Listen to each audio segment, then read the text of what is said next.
जय हिंद, वंदे मातरम। स्वागत है आप सभी का अपने YouTube चैनल स्टडी पॉइंट 9675 में। मैं ललित चौहान आप सभी का स्वागत करता हूं, इसी आशा उम्मीद के साथ कि आपका स्वास्थ्य उत्तम होगा। आपके माँ बापों को मेरा सादर प्रणाम। आज की यह वीडियो जो एग्ज़ाम में चार चांद लगा देगी। आज हम क्लास 12th फिजिक्स के बारे में बात करने वाले हैं। और यहाँ अब जो हम वीडियो आपके सामने लेके आए हैं, ये एग्ज़ाम में बहुत बार मालूम किया जाने वाला टॉपिक है। और अब हम बोर्ड एग्ज़ाम को देखते हुए आपकी बेहतर तैयारी के लिए हम लगातार न लेके कुछ मोस्ट टॉपिक आपको कराएंगे, जिससे कि जो पिछड़े हुए बच्चे हैं जिन्होंने अभी तक पढ़ाई में किसी प्रकार का कोई ध्यान नहीं दिया है, वो भी अच्छे अंकों से उत्तीर्ण हो। ठीक है, तो इसके लिए ज़्यादा मैं समय आपका न लेते हुए सीधा वीडियो की ओर आता हूं। और आज की इस वीडियो में हम बात करने वाले हैं intensity of electric field at A point on the axis of electric dipole या एक्सियल पोजीशन। दोनों ही नाम से ये एग्जामिनेशन में मालूम की गई है। देखिएगा, intensity of electric field, intensity होती है तीव्रता ऑफ इलेक्ट्रिक फील्ड वैद्युत क्षेत्र की एट ए पॉइंट बिंदु पर ऑन द एक्सिस अक्ष पर ऑफ इलेक्ट्रिक डाइपोल वैद्युत द्विध्रुव, या ये दूसरे नाम से आती है तो क्वेश्चन में लिखा हुआ होता है एक्सियल पोजीशन। दोनों ही नाम हमें ध्यान रखने हैं, चाहे तो at the point on the axis of electric dipole आ जाए या एक्सियल पोजीशन में इलेक्ट्रिक फील्ड इंटेंसिटी आ जाए। तो अब हमें ध्यान करना है कि यही एक्सप्रेशन हमें करना है। डेरिवेशन बहुत ज्यादा मालूम करी जाती है एग्जामिनेशन में, तो आज की डेरिवेशन काफी खास होने वाली है। जिन बच्चों ने अभी तक पढ़ाई में किसी प्रकार का फोकस नहीं किया है, उनके लिए काफी महत्वपूर्ण होने वाली है। देखिएगा, इसके लिए हम क्या करते हैं, सबसे पहले मान लेते हैं कि ए भी एक इलेक्ट्रिक डाइपोल है जो कंसिस्ट है -q और +q चार्ज से। दोनों चार्जों के बीच की डिस्टेंस 2l है और डाइपोल के मिड पॉइंट O से इसकी एक्सियल पोजीशन में ही एक पॉइंट P है जिसकी मिड पॉइंट O से डिस्टेंस स्मॉल r है। तो इस पॉइंट P पर इलेक्ट्रिक फील्ड इंटेंसिटी फाइंड करनी है। इसके लिए हम क्या कर लेते हैं, देखिएगा, जब हम इलेक्ट्रिक डाइपोल के कारण अगर पॉइंट चार्ज की तरह देखें तो पॉइंट चार्ज की तरह है, इलेक्ट्रिक फील्ड इंटेंसिटी का फॉर्मूला किसी पॉइंट पर आता है E = 1/4 pi epsilon 0 into Q/r²। ठीक है, इसी फॉर्मूले का हम यूज करके चलेंगे और इस डेरिवेशन को अंजाम देंगे। ठीक है, देखिएगा, थ्योरी में आपको ज्यादा कुछ ध्यान नहीं देना है। जो हमने फिगर तैयार करी है इसी के अनुसार आपको लिख देना है। Let A B an electric dipole consist -q and +q charge are placed 2l distance apart. Let p be a point on the axial position of the dipole and small r be the distance from to P from point O। ठीक है, तो यहां हम क्या करते हैं, इसी फॉर्मूले का यूज करेंगे और +q चार्ज के कारण पॉइंट P पर इलेक्ट्रिक फील्ड इंटेंसिटी फाइंड करेंगे। तो देखिएगा, इसके लिए आ जाएगा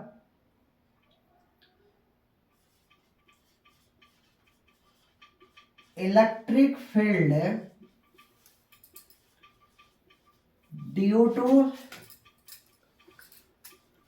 +q चार्ज।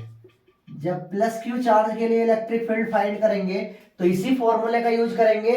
हम देखेंगे हमारे पास मिड पॉइंट O से P तक की डिस्टेंस दी हुई है स्मॉल r, जबकि हमें चाहिए पॉइंट B से P तक की डिस्टेंस चाहिए। तो इसके लिए हम टोटल डिस्टेंस r से ये वाली l डिस्टेंस माइनस कर लेंगे, सब्ट्रैक्ट कर लेंगे, तब जहां लिखा हुआ है एक्सप्रेशन में आर वहां आ जाएगा आर माइनस एल की होल स्क्वायर आ जाएगा। तो इसे हमने E1 से डिनोट करा है, E1 equal 1/4 pi epsilon not into q upon r minus l की होल स्क्वायर। ठीक है, उसके बाद अगर माइनस क्यू चार्ज के लिए हम इलेक्ट्रिक फील्ड इंटेंसिटी देखें पॉइंट P पर, तो L डिस्टेंस ये और R डिस्टेंस ये दोनों क्या हो जाएंगी, ऐड हो जाएंगी, क्योंकि इस बार हमें माइनस क्यू चार्ज की डिस्टेंस चाहिए P तक की, है ना। तो यहां पॉइंट A से P तक की डिस्टेंस L ये और R ये दोनों क्या हो जाएंगी, ऐड हो जाएंगी। तो ये हो जाएगा due to minus q charge. जब माइनस क्यू चार्ज के लिए आएंगे तो E2 इक्वल आ जाएगा 1/4 pi epsilon not into q upon r plus l की होल स्क्वायर। ठीक है, जब ये आ जाएगा, जब हम पॉइंट P पर रिजल्टेंट इंटेंसिटी की बात करते हैं तो यहां हम पॉइंट P पर देखें प्लस क्यू चार्ज के कारण इलेक्ट्रिक फील्ड E की डायरेक्शन वेक्टर E1 की डायरेक्शन किस ओर है, पॉइंट P की ओर है, और माइनस क्यू चार्ज की अगर बात करें तो इसके कारण इलेक्ट्रिक फील्ड की डायरेक्शन जो है E2 से शो की गई है और वो कहाँ है, बाहर की ओर है। E1 और E2 दोनों की डायरेक्शन अपोजिट होने के कारण जब हम पॉइंट P पर इलेक्ट्रिक फील्ड इंटेंसिटी फाइंड करते हैं तब ये क्या हो जाएगा, इनके डिफरेंस के इक्वल होगा इनका रिजल्टेंट। तो ये हो जाएगा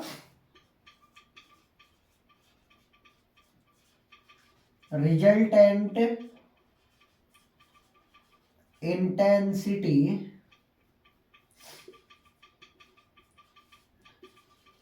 एट पॉइंट P। तो ये हो जाएगा E equal E1 minus E2। E1 और E2 दोनों की वैल्यू हमारे पास है, तो ये दोनों वैल्यू यहां रख लेंगे।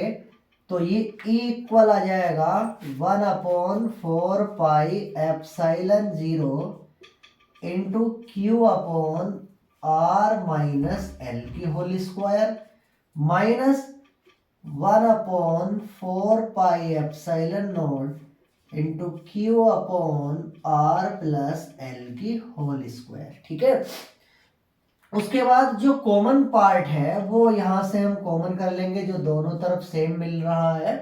तो यहां देखते हैं Q है 1/4 पाई एप्सिलॉन नॉट है, और यहां भी 1/4 पाई एप्सिलॉन नॉट है। जब कॉमन करेंगे तो Q/4 पाई एप्सिलॉन नॉट, यहां बचेगा 1/r माइनस एल की होल स्क्वायर माइनस यहां बचेगा 1/r प्लस एल की होल स्क्वायर। ठीक है, तो ये आ जाएगा Q/4 pi epsilon not.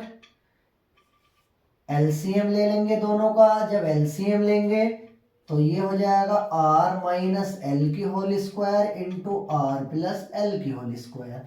Cross multiply कर देंगे, जब क्रॉस मल्टीप्लाई करेंगे r प्लस एल के होल स्क्वायर की 1 के साथ करेंगे तो r प्लस एल का होल स्क्वायर माइनस ये हो जाएगा r माइनस एल का होल स्क्वायर।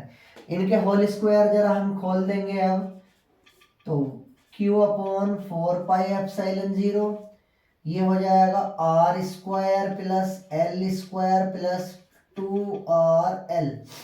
जैसे कि आपने छोटी क्लासों में पढ़ा था a प्लस बी की होल स्क्वायर क्या पढ़ी थी, a square plus b square plus 2ab पढ़ी थी, a माइनस बी की होल स्क्वायर पढ़ी थी, a square plus b square minus 2ab पढ़ी थी।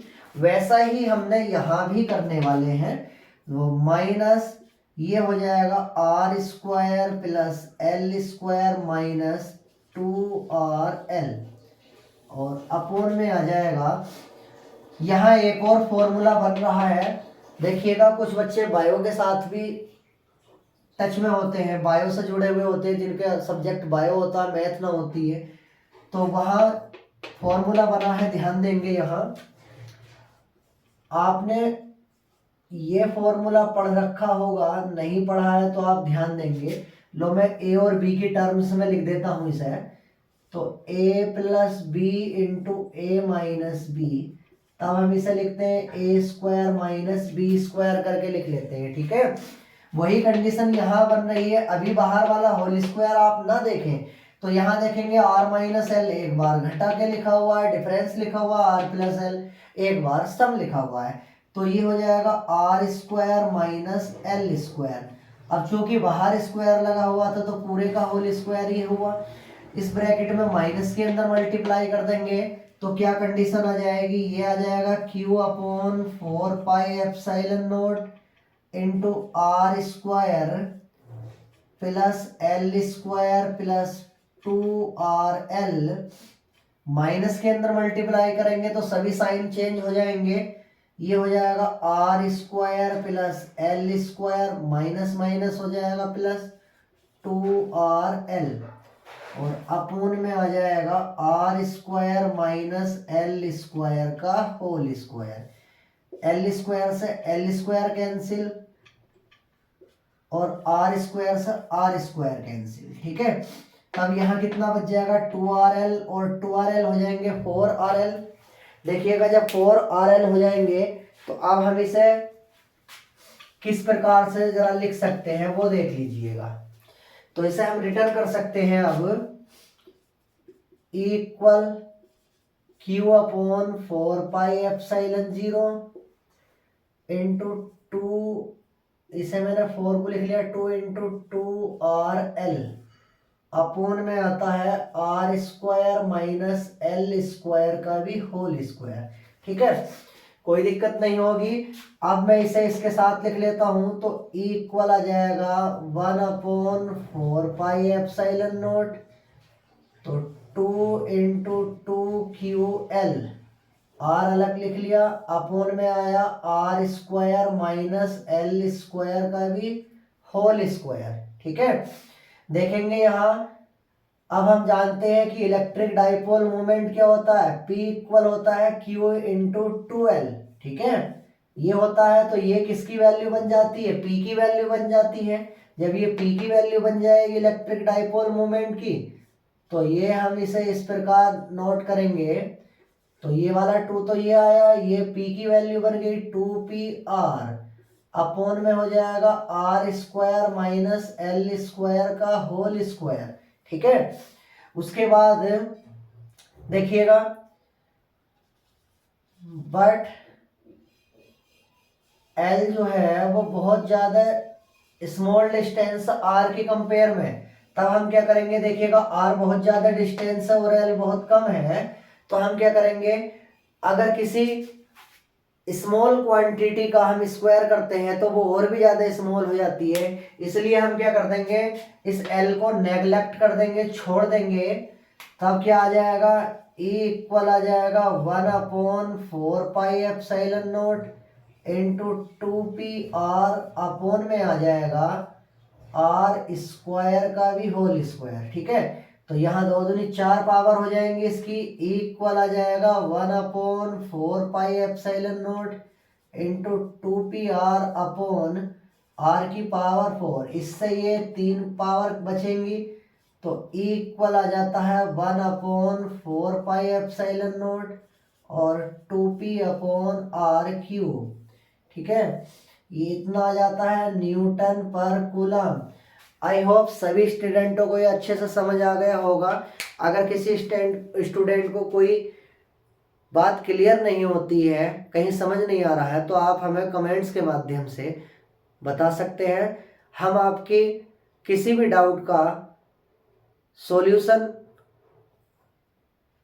करने के लिए आपके साथ सदैव खड़े हुए हैं। आपकी परेशानी हमारी परेशानी है। अगर हमारे रहते आपको कोई दिक्कत होती है तो हमारे पढ़ाने का क्या फ़ायदा है, ठीक है। तो अगर वीडियो पसंद आई हो तो लाइक करें, कमेंट्स करें और अपने दोस्तों को शेयर करें, और चैनल पर नए हैं तो ईमानदारी से सब्सक्राइब भी करें, ठीक है। जय हिंद, वंदे मातरम।